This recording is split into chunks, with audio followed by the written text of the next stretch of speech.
Hello, I'm Mark Baer. This is Conversations and Collaborations. My guest is Elizabeth Murray. We've spoken many times before. As I was saying, this is meant to be a conversation that we'd be having without the cameras, and that's kind of the idea of this exercise. I'm loving your book. I guess we can never show the book too much. No, it's my offering. Certainly it's my offering. And one of the things that I like about your book so much is that you really state so much of it as the obvious things.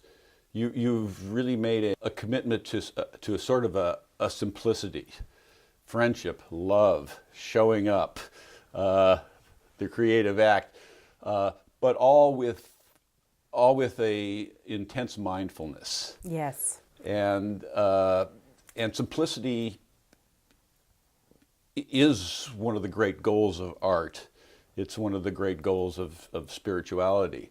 And you seem to be really becoming quite a master of this.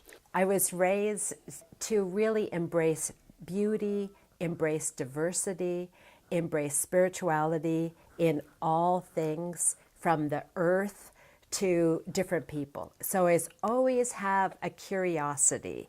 And this is one of the important elements, to have curiosity, and then with that bring respect. And I think something else is what you said, mindfulness, to have presence. So that when we travel, or when we are in conversation, or when we're walking in nature, that we have a presence and a savoring of the preciousness of that moment, and the bringing in and the gratitude of whatever we're experiencing. So my recent trip was, first of all, back to Giverny, to Monet's garden, because that is a place that I really experienced a sense of awe and connection almost 35 years ago. And I was a full-time gardener and always an artist. And when I went there, I just fell in love with it. And I ended up quitting my job here in Carmel, and had a crew of 9 people, and moving to France, learning French, and working in Giverny in Monet's garden for free to help on the restoration. And that dive into following what I love, not a practical decision, no benefits, no pay, but really following my heart, that has opened my life in all kinds of ways I would never expect. So taking pictures so I could do show and tell, ended up being able to publish with Pomegranate and make hundreds of calendars and sell hundreds of thousands of books around Monet, and lecture all over the country and show with Monet and things like that. But really, a deeper is to have a relationship with a garden over 30 years, and to sense the spirit of place and the creativity when we're in deep relationship with the garden. So I went there to photograph, and then I went also to set up a small tour for next year, where I'll be bringing artists and photographers to be in Giverny and to experience it when there's no tourists there. So that will be special. Let's talk about Monet a bit, and your relationship with Monet, and what you learned about his art being absorbed in it.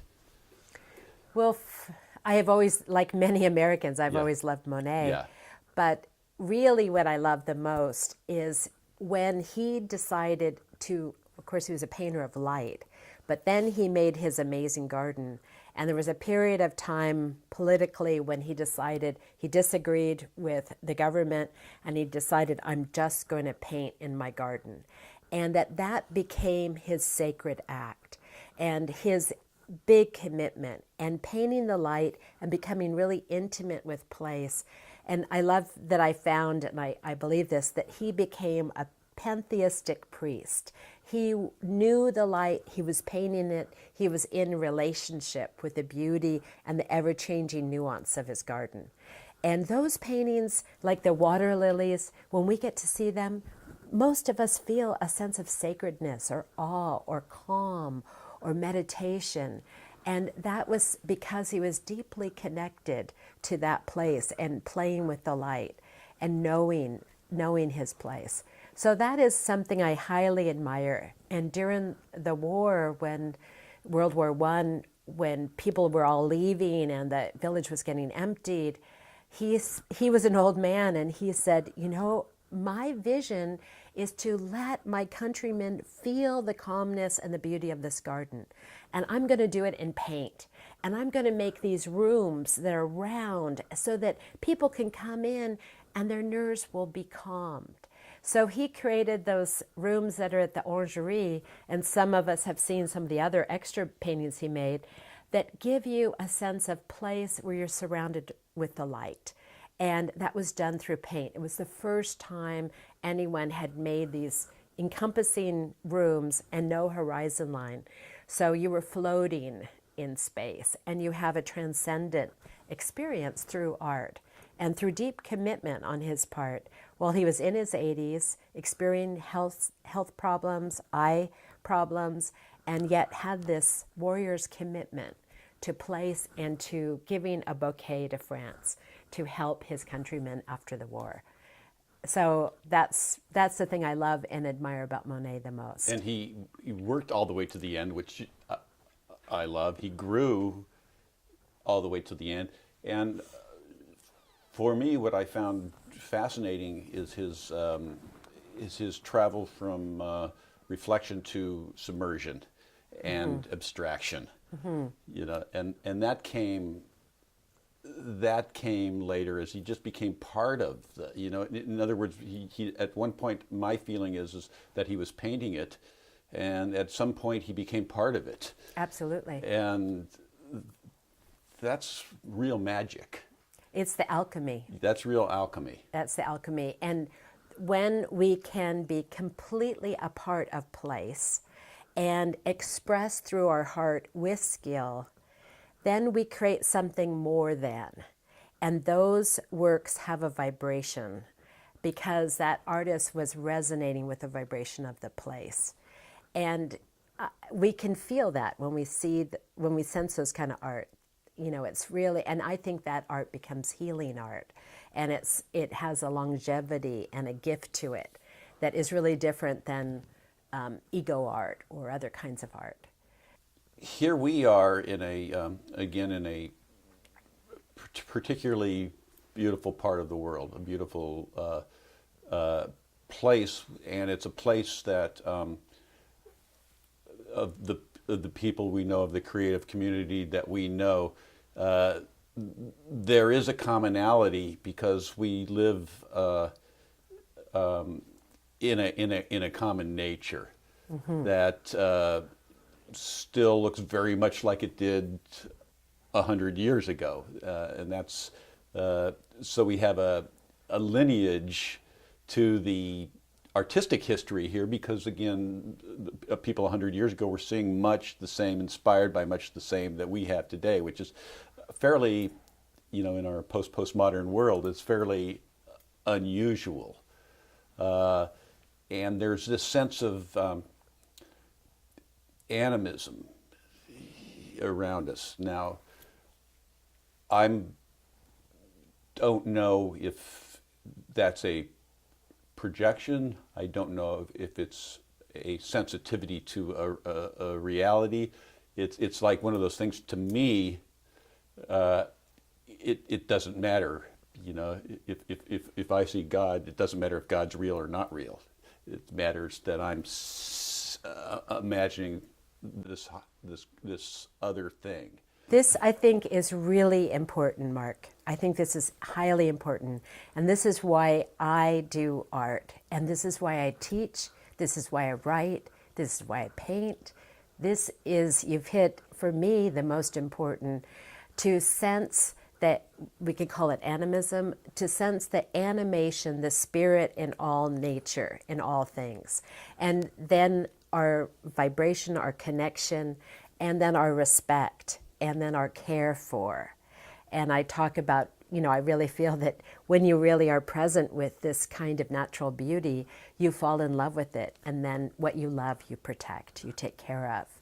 and like our parks here, like our open space. And for me right now, I'm doing an art show this summer that is called, what am I calling it? The Kindred Spirits. Kindred Spirits, a celebration of trees. So it's all going to be about trees, but it's going to be at a church in the round that's in the forest. So it will be also to help people bring a sense of the spirit into the trees and recognize that. And I feel that every day we have the opportunity to say thank you, and you're beautiful, and I appreciate this. And to say that as a communication like we do to our friends or our lovers or our people in our life, but to say it to the natural world, and then to take action to make sure it's protected and taken care of. I think this is really, really important. And I think when we sense the spirit in all things, that's when it's bigger, and it's something that we can really, really commit to. Again, as I work out there, and where the project I'm working on now is I'm sensing it.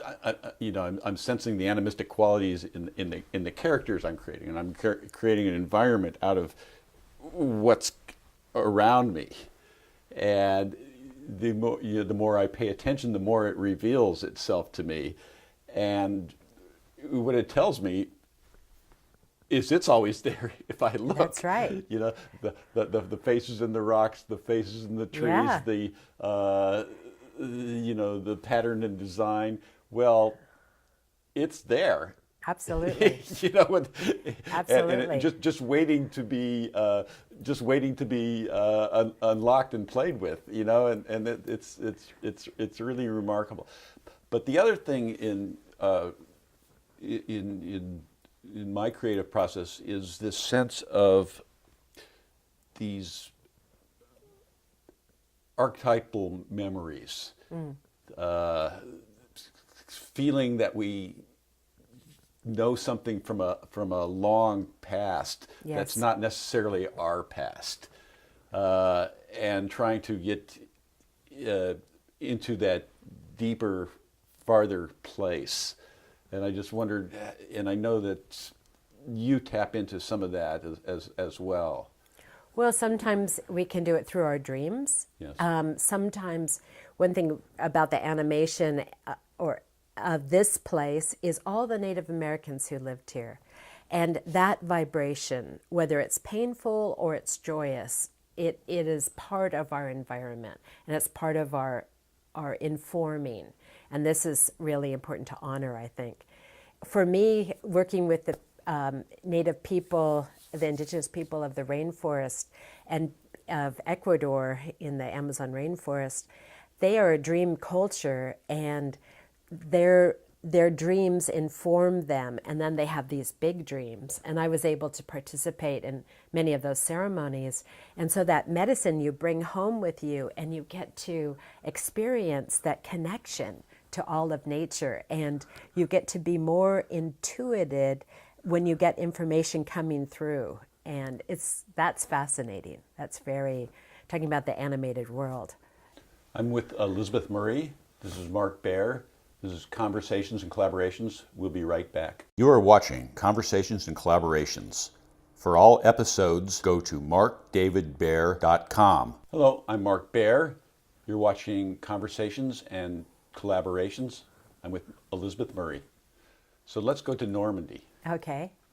Well, since the early 80s, I've been going not only to Monet's garden, but over to the coast of Normandy, where there are amazing gardens, and the nature is really dominant. And all these artists have been coming there for over 100 years. Was where one of the first boats, or the first boat, came from England. So there's poets and painters and sculptors and garden makers and architects there. So it's a place that reminds me kind of Carmel in the old days, and on a bigger, more vibrant level. So this is a place that I love going, and one of my favorite gardens is the Bois de Moutier, the Malaise garden, and it has a Sir Edwin Lutyens house with beautiful, incredible house with these formal liturgical gardens, like the all-white gardens and these pergolas and the timepieces, the time garden, and then goes all the way down to the sea.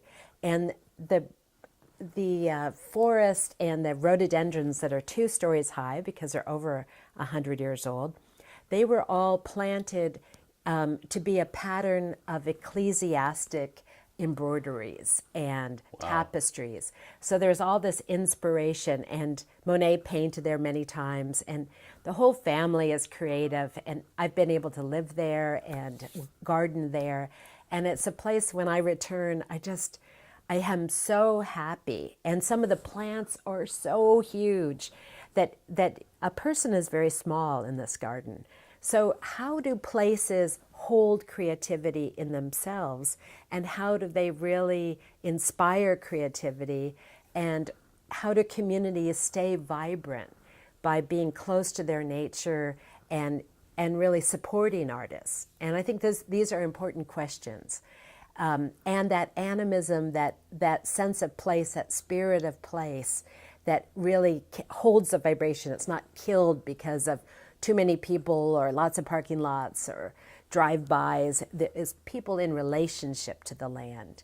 And that's something that I really get when I'm in these gardens in Varangeville. And then another place I went to was Germany, because one of my dear friends is a flower and garden person. And he's one of the greatest flower arrangers actually in the world. And he makes huge and amazing flower arrangements and also gardens. And he and his wife live like in greenhouses and in huge gardens. And for me, this is amazing creativity. And it's like offerings. Everything is about ephemeral art and the beauty way.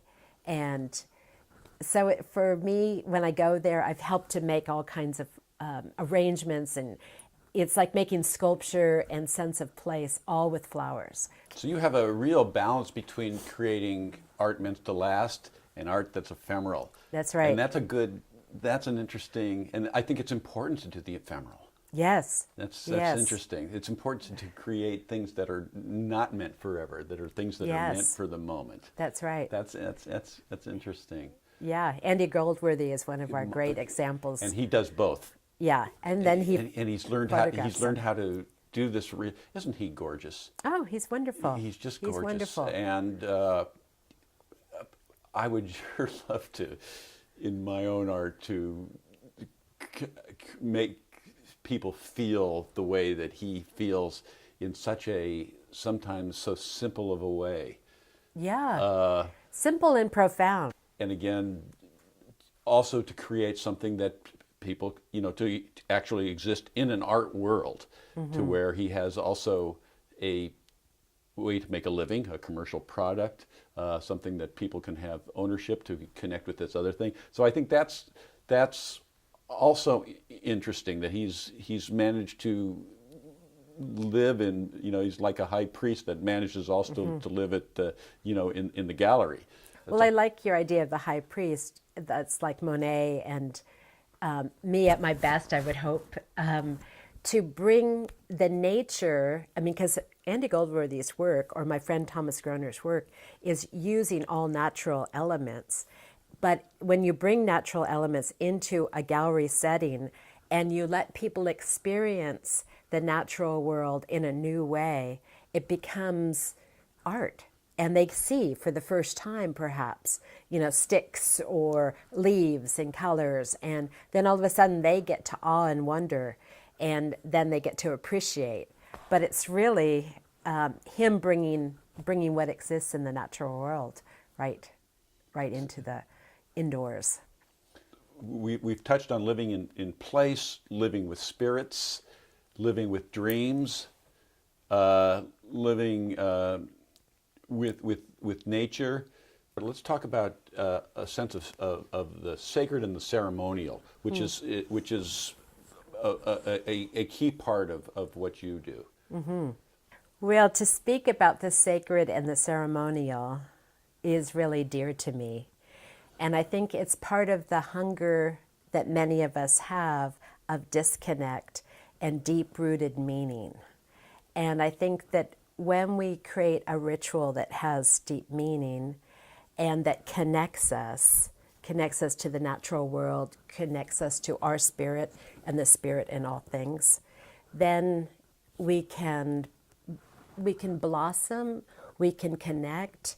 Our life has much deeper meaning, and we can honor all living beings. I think that many of us have had certain religions that have felt constrictive and limited and didn't really fit, but are hungry for something with meaning. And one of the things I like to practice is just simple meditation that helps me connect to the moment and to be more connected to heart and place and spirit, and that brings appreciation and gratitude and a certain kind of presence. I personally love ritual, maybe because I'm a flower arranger, or maybe because of past lives, but I've actually helped do over almost 100 funerals for people to celebrate life. I do weddings for people or children's blessings, because I think that meaningful ritual to bless and to honor are really important. And I think one of your hallmarks is always a light touch and always a sense of play. Oh, thank you. These seems to be hallmarks of your work. Oh, thank you. Which Yeah. it's hard to be light. It's easy to be heavy. It's very hard to be light. Well, I think that's connection with joyfulness. Yeah. Connection to joy, like the Dalai Lama, who has gone through so much loss, and yet has a sense of joy and humor. And I think when we connect to humor, that's like humility, humus in the soil, being human.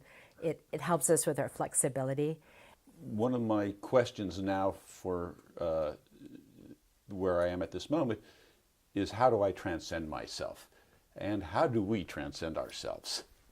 How do we bloom fully? Yes, yeah. How do we come into our largesse and our full potential? Yeah. Well, sometimes I think it's through gratitude, and sometimes it's through forgiveness, not holding on to past pain,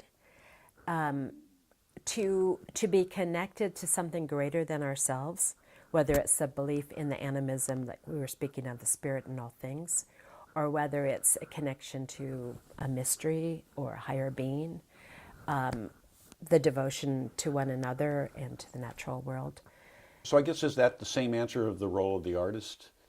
And is the role of the artist in this particular moment, is there some kind of demand that this moment demands of the artist? Is the artist important at this moment? Is it different than the artist at any other time?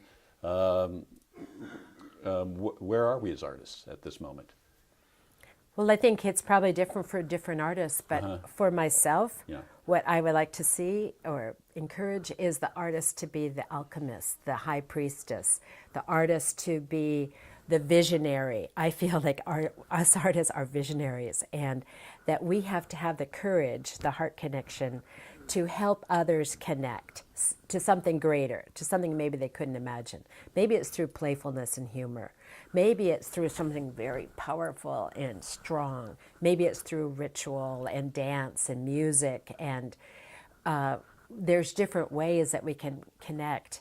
But I think this is the time that people's souls are hungry, and art can fill that and make connections in a way that you might not have even realized you needed.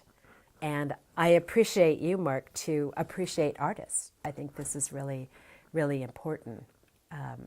And I think in our community, one of the things is we have our natural beauty, but we also have real artists who are creating.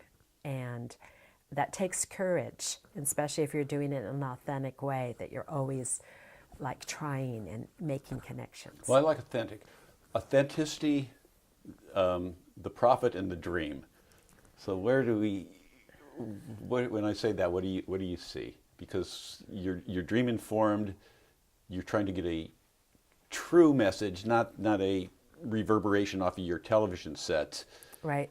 And it's got to come from a sacred space. Well, actually, last October, early October, I had two very strong dreams in one night. And it was time to put down my book And last year I'd been promoting it a lot. And I was like, it was like a God voice telling me it's time to put it down. So I was going to the Grand Canyon for 17 days. And I said, I will give it to the canyon as my prayer and to get an answer back in deep nature. And each day was extremely spiritual for me. And I had like a lump in my throat each day because of this experience. And every day I ended up drawing and painting. And I made a painting that is 18 feet long. It's a panorama of the Grand Canyon as I went down it. And that was my answer, is that somehow through my art to really connect to the spirit in the land, and that is my greatest dream. And it kind of gives me a lump in my throat because it's so personal to me, and it takes such courage to do something that's super authentic, because you have to be really vulnerable, and it won't necessarily be something that is good sales material. It's again the devotion work, and it's through listening to the dreams and to really follow the thread. You And keep it's checking powerful in. magic. So we're really talking about the brujo. This is the powerful magic of this, the authentic magic of this. The life, you do what you do to survive, to do this. Right. And it's a real sacred, almost spiritual, not almost, it is a real sacred spiritual practice. It is. Of creativity. Mm-hmm. And has it value beyond prayer? Who knows? But it is prayer. it is prayer. The best work is prayer. Yes. Is an offering. Mm-hmm. And you know, this is what art is about to me. Well, I guess it could have so many definitions, but for me, art would be an expression of your deepest truth in that moment. So it might be changing, of course. It reflects your experience. It reflects what you want to offer. It reflects the artist is the person who goes out and experiences some kind of awe or wonder or angst or anger or something. This needs change, or some kind of playful, maybe like Coyote, that you're going to show something that people can come to, and then they're going to get a shape-shifting kind of experience. And of course we have art that is I don't mean to say just, I love beauty, and beauty that connects us, that opens our hearts, that makes us joyful, that changes the vibration. Art as an act can heal. Art being seen can heal. I think there's art for many reasons. Last thought. Well, last thought, I would say appreciation and gratitude. I think that these conversations are really important.